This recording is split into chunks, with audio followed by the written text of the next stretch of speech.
Hola, ¿cómo están? Bienvenidos a un nuevo día de reflexión. Estamos en el día número 27 y lo que quiero compartirles hoy habla acerca de la importancia de saber en dónde está anclada nuestra alma. Ese es el título que yo le puse a esta reflexión de lo que Dios me habló en este día, y es ancla del alma, ¿no? Y mi oración era que el Espíritu Santo pudiera forjar en cada uno de nosotros, como sus hijos, como hijos de Dios, y en la iglesia, el carácter de Cristo, para que sin importar la circunstancia, la adversidad, el problema, las presiones o la tentación que pudiéramos llegar a sufrir en este tiempo, pudiéramos mantenernos firmes, ¿no?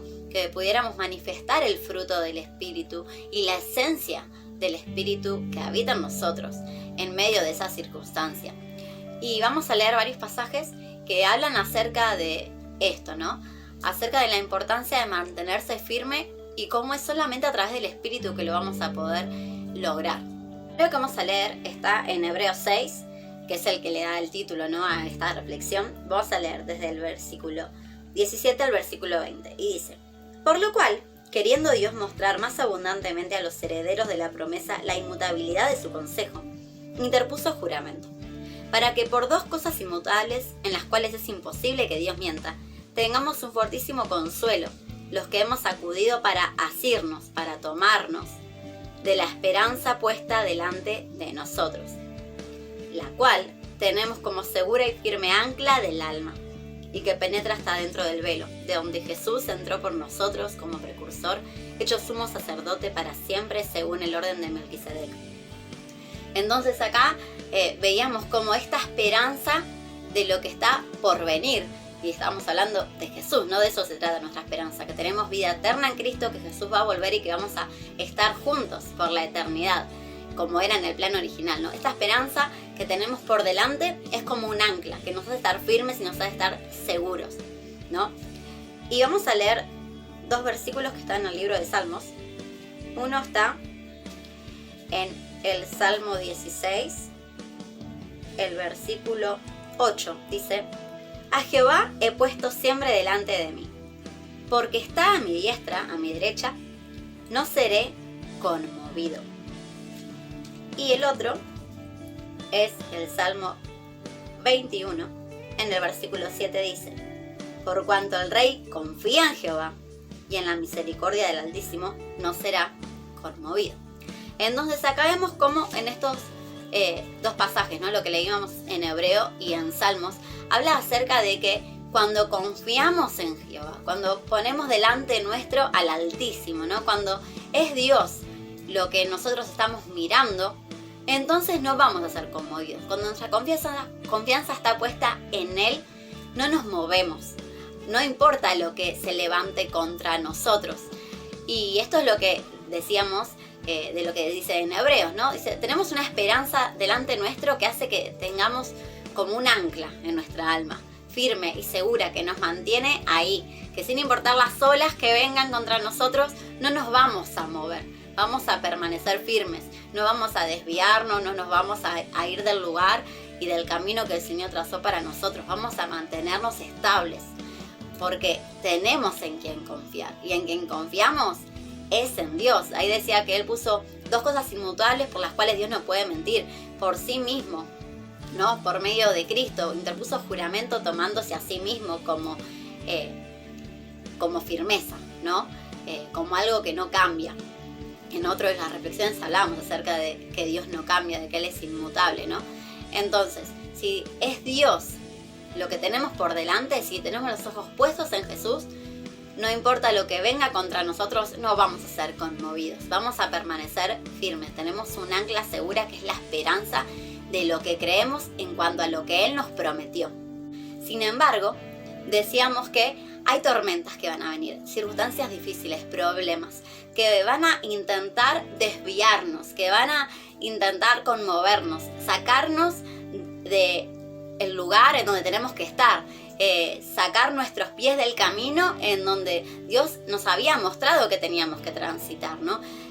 Como pasó con Pedro, cuando él estaba caminando sobre el mar, mientras sus ojos estaban puestos en Jesús, Aunque había tormenta a su alrededor, él permaneció firme, con sus pies sobre el agua. Sin embargo, cuando dejó de ver a Jesús y empezó a ver la tormenta, las olas, el viento, él tuvo miedo y se empezó a hundir porque quitó los ojos del Altísimo. Dejó de confiar en la palabra de que Jesús le había dicho, vení, caminá sobre las aguas, yo te estoy llamando y es mi voz y es mi palabra la que tiene el poder de mantenerte firme sobre el agua. A pesar de la tormenta y a pesar de que naturalmente eso no era algo posible. Entonces vamos a leer lo que dice Romanos 8, un par de versículos, y qué es lo que tiene que ver esto con nuestra firmeza en cuanto a poder soportar las tentaciones, soportar las pruebas, manifestando el carácter de Cristo. En Romanos 8, del 4 al 6 dice, para que la justicia de la ley se cumpliese en nosotros, que no andamos conforme a la carne, sino conforme al Espíritu. Porque los que son de la carne piensan en las cosas de la carne, pero los que son del Espíritu en las cosas del Espíritu. Porque el ocuparse de la carne es muerte, pero el ocuparse del Espíritu es vida y paz. Versículo 13. Porque si viven conforme a la carne, morirán. Pero si por el Espíritu hacen morir las obras de la carne, vivirán. Porque todos los que son guiados por el Espíritu de Dios, estos son hijos de Dios. Entonces, acá vemos dos cosas. Vemos la carne y vemos al Espíritu. Dice que los que viven conforme a la carne van a sembrar en la carne y de la carne van a cosechar muerte, también dice en otra parte de Gálatas, ¿no? Dice, si ustedes viven conforme a la carne van a morir, pero si viven por el Espíritu, entonces van a vivir. Y por medio del Espíritu también van a poder deshacer y vencer las obras de la carne. Y que los que siembran en el Espíritu, del Espíritu cosechan vida y cosechan paz. Que es justamente lo que no hay en los tiempos de crisis, en los tiempos de angustia, de problemas, de necesidad, de tribulación.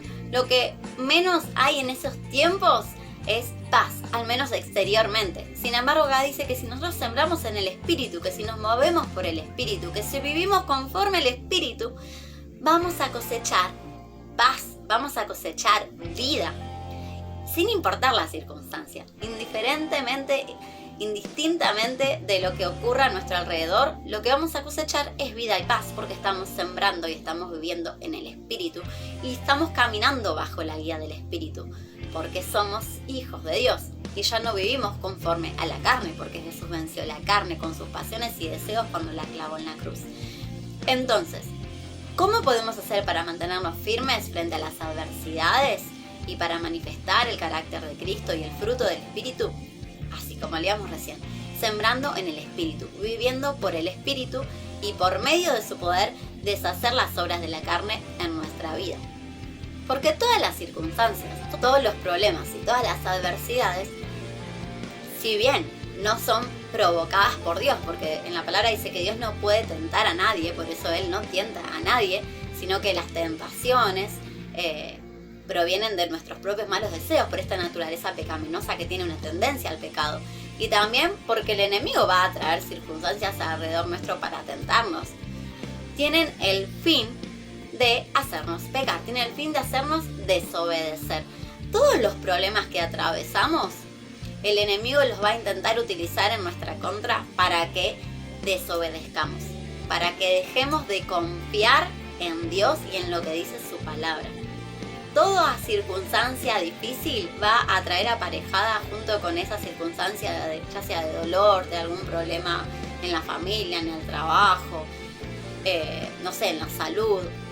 Cualquier circunstancia que estemos atravesando va a venir aparejado por obra del enemigo con una tentación, porque nuestra carne también va a empezar a intentar hacer su obra.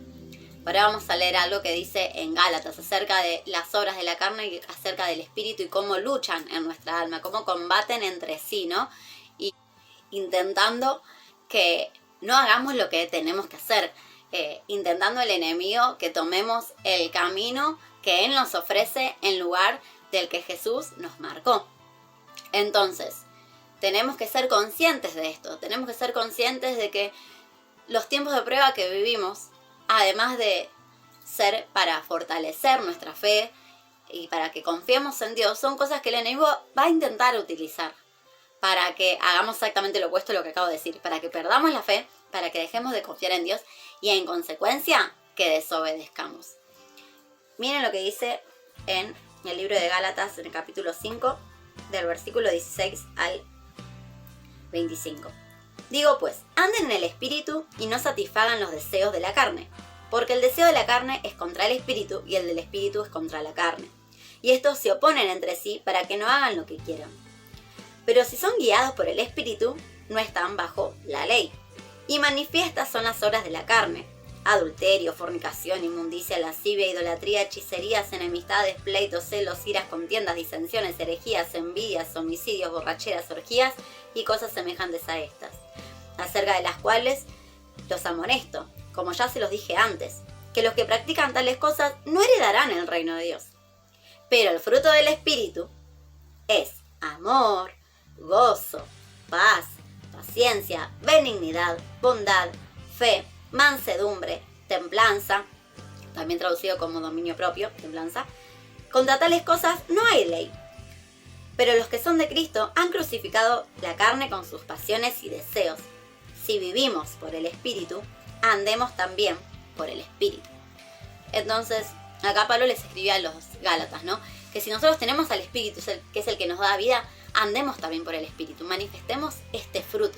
Porque en medio de las circunstancias, en medio de los problemas, en medio de las tentaciones, el enemigo va a utilizar nuestra carne como ese anzuelo para que satisfagamos los deseos de la carne, que es todo eso que leíamos y otras cosas más, ¿no? Entonces, ¿qué es lo que hace la tentación cuando viene a nuestra vida? ¿Qué es lo que hacen las circunstancias difíciles cuando vienen a nuestra vida? Prueban nuestra fe. ¿Por medio de qué? De nuestra obediencia. Porque dice que la fe sin obras es muerta, ¿no? Entonces, si yo digo que creo en Dios y que creo en su palabra, sin embargo, cuando viene la tentación o cuando viene la prueba o el momento difícil, entonces mi obra no se alinea a la palabra de Dios, que es en teoría lo que yo creo, y no se alinea a la voluntad de Dios, que es en teoría la persona en la que yo estoy confiando, entonces las obras que vamos a manifestar no van a ser las obras del Espíritu. No va a ser el fruto del Espíritu lo que manifestemos, van a ser las obras de la carne. Entonces, vimos también con Jesús, ¿no?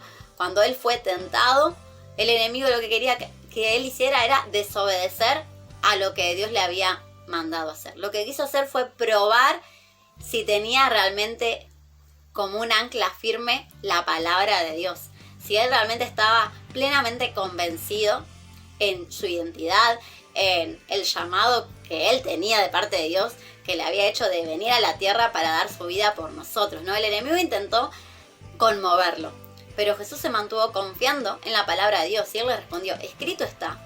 Él confió plenamente en Dios y en su palabra, y eso fue lo que lo mantuvo firme y manifestó el fruto del Espíritu, manifestó el dominio propio, en este caso, ¿no? La templanza. Y así pasa con cada uno, con cada parte del fruto. Leíamos amor, gozo, paz, paciencia, bondad, benignidad, ser manso, ser humilde, ¿no? Cuando viene la tentación, cuando vienen los problemas, es el momento en donde, si nosotros estamos firmes en Jesús, firmes en la palabra, en sus promesas, en lo que Él nos dijo y nos habló, entonces vamos a poder manifestar el carácter de Cristo. Vamos a poder evidenciar el fruto del Espíritu en nuestra vida. Todo esto es un proceso que nos va a llevar tiempo, nos va a llevar caídas, a veces vamos a fallar y vamos a manifestar las obras de la carne en lugar de las del Espíritu, pero justamente para eso vino Cristo, para que por medio de su sangre cada segundo del día tengamos una nueva oportunidad de afirmarnos en lo que creemos y de que Él transforme nuestro corazón y nos procese y nos santifique al punto de llegar a vivir como Jesús vivió, andar y vivir por el Espíritu. Recién leíamos cuál era el fruto del Espíritu, ¿no? Y el primero que menciona es amor. Pero no es cualquier amor, no es el amor humano que nosotros conocemos, sino que es el amor ágape, el amor que proviene de Dios, porque Dios es amor, es la esencia de Dios, el fruto de amor del Espíritu. Y está mínimamente detallado, porque el amor de Dios es demasiado grande y no alcanzan, no existen palabras que puedan describirlo, pero una parte pequeña está detallada en 1 Corintios 13. Y vamos a leer del versículo 4 al versículo 8 el primer pedacito, y dice: el amor es sufrido, es benigno, el amor no tiene envidia, no es jactancioso, no se envanece, no hace nada indebido, no busca lo suyo, no se irrita, no guarda rencor, no se goza de la injusticia, pero se goza de la verdad. Todo lo sufre, todo lo cree, todo lo espera, todo lo soporta. El amor nunca deja de ser. En el versículo 13 dice: ahora permanecen la fe, la esperanza y el amor, estos tres, pero el mayor de ellos es el amor.